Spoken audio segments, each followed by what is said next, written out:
بسم اللہ الرحمن الرحیم۔ بسم اللہ الرحمن الرحیم۔ السلام علیکم ورحمۃ اللہ وبرکاتہ۔ امید ہے تمام احباب خیر و عافیت سے ہوں گے۔ آج مسند امام اعظم کا سبق نمبر 88 ہے، اور اس سبق کے اندر ہم نبی کریم صلی اللہ علیہ وسلم کا اپنی والدہ کی قبر پر آنے کا بیان پڑھیں گے۔ استئذان النبی صلی اللہ علیہ وسلم لشفاعت امہ، وبه قال حدثنا ابو حنیفۃ عن علقمۃ عن ابن بریدۃ عن ابیہ قال خرجنا مع النبی صلی اللہ علیہ وسلم فی جنازۃ فأتى قبر امہ فجاء وهو يبكي اشد البكاء حتى كادت نفسه ان يخرج من بين جنبيه قال قلنا يا رسول الله ما يبكيك قال استأذنت ربي في زيارتي قبر ام محمد صلی اللہ علیہ وسلم فأذن لی واستأذنته في الشفاعة فأبى عليها۔ وفي رواية قال استأذن النبي صلی اللہ علیہ وسلم ربه في زيارة قبر امه فأذن له فانطلق وانطلق معه المسلمون حتى انتهوا إلى قريب من القبر فمكث المسلمون ومضى النبي صلی اللہ علیہ وسلم فمكث طويلا ثم اشتد بكاؤه حتى ظننا انه لا يسكن فاقبل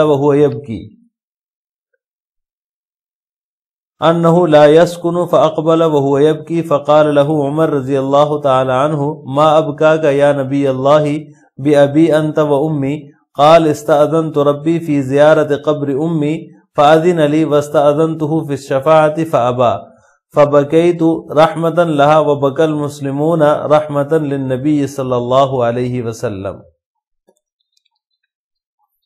اس روایت کا ترجمہ یہ ہے کہ حضرت بریدہ رضی اللہ تعالی عنہ سے مروی ہے کہ ایک مرتبہ نبی کریم صلی اللہ علیہ وسلم کے ساتھ ہم ایک جنازے کے لیے نکلے۔ وہاں سے فارغ ہو کر نبی کریم صلی اللہ علیہ وسلم اپنی والدہ کی قبر کے پاس تشریف لے گئے۔ وہاں پہنچ کر آپ جو ہے وہ شدید جو ہے وہ گریہ طاری ہوا، شدید جو ہے وہ آپ رونے لگے۔ حتیٰ کادت نفسہ یخرج من بین جنبیہ، ایسا محسوس ہوتا تھا کہ آپ کا دل دونوں پہلوؤں کی طرف سے باہر نکل آئے۔ قال قلنا یا رسول اللہ، ہم نے کہا اے اللہ کے رسول آپ اتنا کیوں رو رہے ہیں؟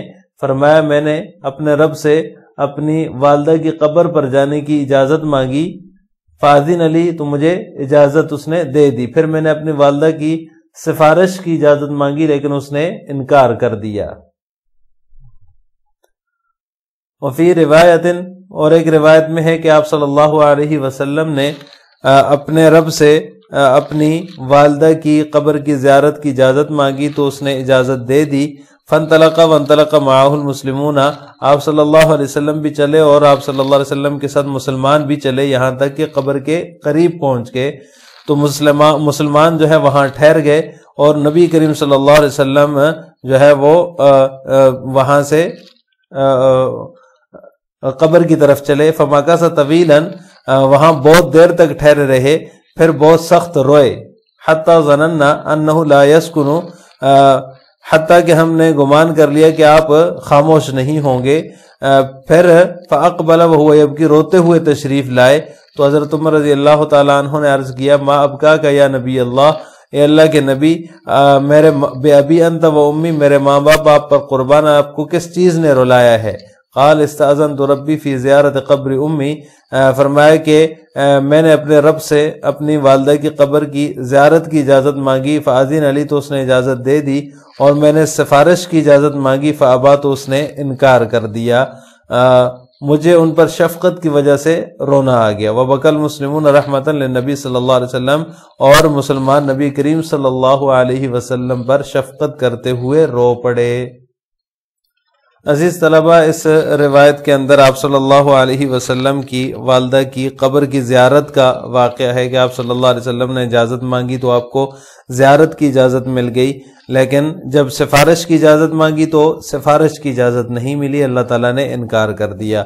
تو آپ صلی اللہ علیہ وسلم کے والدین جو ہے وہ مسلمان تھے یا نہیں تھے، ان کا کیا حکم ہے، اس بارے میں 3 قول ہیں کہ آپ صلی اللہ علیہ وسلم کے والدین جو ہے وہ مسلمان تھے یا نہیں تھے۔ اس بارے میں 3 قول ہیں۔ پہلا قول متقدمین کا ہے، ان کے نزدیک وہ مسلمان نہیں تھے، جیسا کہ حدیث مذکورہ جو ابھی آپ کے سامنے گزری ہے کہ اس میں آپ صلی اللہ علیہ وسلم نے سفارش کی اجازت مانگی، لیکن اللہ تعالیٰ نے آپ کو سفارش کی اجازت نہیں دی، جس سے پتہ چلا کہ وہ مسلمان نہیں تھے۔ بعض حضرات فرماتے ہیں کہ اس پر توقف کیا جائے گا کہ آپ صلی اللہ علیہ وسلم کے والدین مسلمان تھے یا نہیں تھے، کیونکہ دلائل متعارض ہیں، ادلہ متعارض ہیں، دونوں طرح کے دلائل موجود ہیں، تو لہٰذا توقف کیا جائے، کسی قسم کا کوئی حکم نہ لگایا جائے۔ متاخرین حضرات کے نزدیک آپ صلی اللہ علیہ وسلم کے والدین مسلمان تھے۔ متاخرین کے دلائل اس پر یہ ہیں کہ آپ صلی اللہ علیہ وسلم کے والدین مسلمان تھے۔ علامہ سیوطی رحمہ اللہ تعالیٰ فرماتے ہیں کہ آپ صلی اللہ علیہ وسلم کی والدین پر شفقت کی وجہ سے اللہ تعالیٰ نے انہیں دوبارہ زندہ کیا اور انہوں نے ایمان لایا، پھر وفات ہوئی۔ اور دوسری دلیل یہ ہے کہ آپ صلی اللہ علیہ وسلم کے والدین فطرت کے زمانے میں تھے اور مشرک نہیں تھے، یعنی وہ زمانہ تھا جس میں صرف توحید کا قائل ہونا ہی کافی تھا۔ اس زمانے میں جو ہے چونکہ کوئی شریعت، کوئی دین موجود نہیں تھا، دین عیسوی ختم ہو چکا تھا اور آپ صلی اللہ علیہ وسلم کی بعثت ابھی تک نہیں ہوئی تھی، تو زمانہ فطرت تھا۔ اس زمانے میں صرف اور صرف توحید کا قائل ہونا کافی تھا، تو وہ توحید کے قائل تھے، مشرک نہیں تھے۔ اور فطرت کے زمانے میں کامیابی کا دار و مدار جو ہے وہ توحید پر ہی ہے، شرک نہ کرنے پر ہی ہے، تو لہٰذا آپ صلی اللہ علیہ وسلم کے والدین مشرک نہیں تھی، اس وجہ سے جو ہے وہ متاخرین نے ان کو مسلمان مانا ہے۔ نمبر 3، آپ صلی اللہ علیہ وسلم کے والدین دین ابراہیمی پر تھے۔ تیسری دلیل یہ ہے کہ وہ دین ابراہیمی کے پیروکار تھے، اس لیے جو ہے متاخرین ان کو مسلمان مانتے ہیں اور ان کو جنتی مانتے ہیں، اور یہی قول جو ہے وہ راجح ہے، کیونکہ اللہ تعالیٰ کسی بھی کافر سے نور نبوت پیدا نہیں فرماتے، کہ کسی کافر کے بطن سے نور نبوت پیدا نہیں فرماتے۔ اس وجہ سے جو ہے وہ یہ قول راجح قرار دیا جاتا ہے کہ آپ صلی اللہ علیہ وسلم کے والدین دین ابراہیمی پر جو ہے وہ عمل پیرا تھے۔ اس ساری بحث کا مقصد یہ ہے کہ آپ صلی اللہ علیہ وسلم کے والدین اگر مسلمان تھے تو پھر جنتی ہوں گے، جنت میں ہوں گے، اگر وہ کافر تھے تو پھر جہنم میں ہوں گے۔ تو دونوں طرح کے دلائل موجود ہیں، دونوں طرح کی جو ہے وہ احادیث اور روایات موجود ہیں۔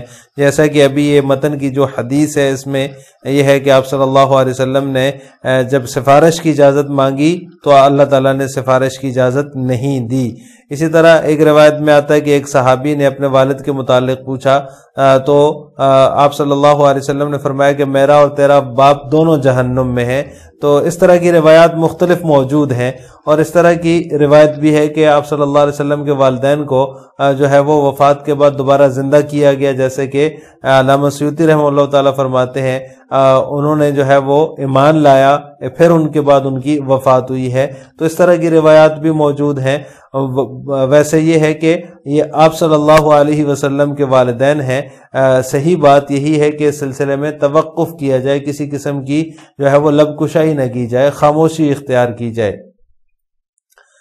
چونکہ وہ فطرت کے زمانے میں تھے اور فطرت کے زمانے میں صریح شرک اور بت پرستی سے وہ دور تھے۔ یہ بات تو طے شدہ ہے کہ کسی قسم کی بت پرستی کے اندر وہ ملوث نہیں تھے۔ آخرت میں نجات کے لیے اتنی بات کافی ہے۔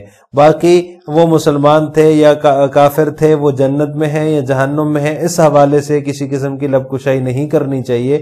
آپ صلی اللہ علیہ وسلم کے والدین کے بارے میں کسی قسم کی گستاخی اور بے ادبی سے اپنی زبان کو محفوظ رکھنا چاہیے، کیونکہ یہ مسئلہ نہ ہمارے عقائد میں داخل ہے، نہ ایمان کا جز ہے، اور نہ ہی آخرت میں ہم سے اس کے بارے میں پوچھ ہوگی۔ تو لہٰذا بہتر بات یہی ہے کہ توقف کیا جائے اور آپ صلی اللہ علیہ وسلم کے والدین کے حوالے سے کسی قسم کی کوئی نازیبہ جو ہے وہ بات نہ کہی جائے، کسی قسم کے نازیبہ کلمات نہ کہے جائیں۔ بعض لوگ تو بہت جری ہو جاتے ہیں اور وہ کہہ دیتے ہیں کہ جس طرح حضرت ابراہیم علیہ السلام کے والد آزر جو تھے، وہ جو ہے مشرک تھے، اس طرح جو ہے وہ آپ صلی اللہ علیہ وسلم کے والدین بھی مشرک تھے اور وہ جہنمی ہے، نعوذ باللہ، اس طرح کی بات نہیں کرنی چاہیے۔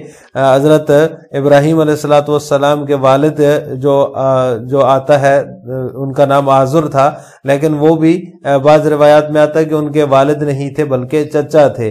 تو اس طرح کی بات نہیں کرنی چاہیے، کیونکہ کسی کے کافر کے بطن سے اللہ تعالیٰ نور نبوت پیدا نہیں فرماتے۔ تو اس لیے بہتر بات اور جو ہے وہ فیصلہ کن بات یہی ہے کہ آپ صلی اللہ علیہ وسلم کے والدین کے حوالے سے جو ہے وہ توقف کیا جائے، کسی قسم کی نازیبا اور نامناسب بات نہ کہی جائے۔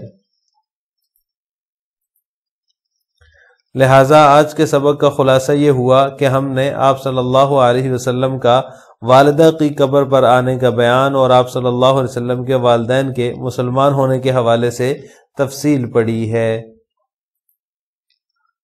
آخر میں آپ سے 2 سوال ہیں۔ نمبر 1، آپ صلی اللہ علیہ وسلم کے والدین مسلمان تھے یا نہیں، راجح قول کیا ہے؟ نمبر 2، جن حضرات کے نزدیک آپ صلی اللہ علیہ وسلم کے والدین مسلمان تھے ان کی دلیل کیا ہے؟ ان دونوں سوالوں کا جواب آپ نے کمنٹ باکس میں دینا ہے۔ السلام علیکم ورحمۃ اللہ وبرکاتہ۔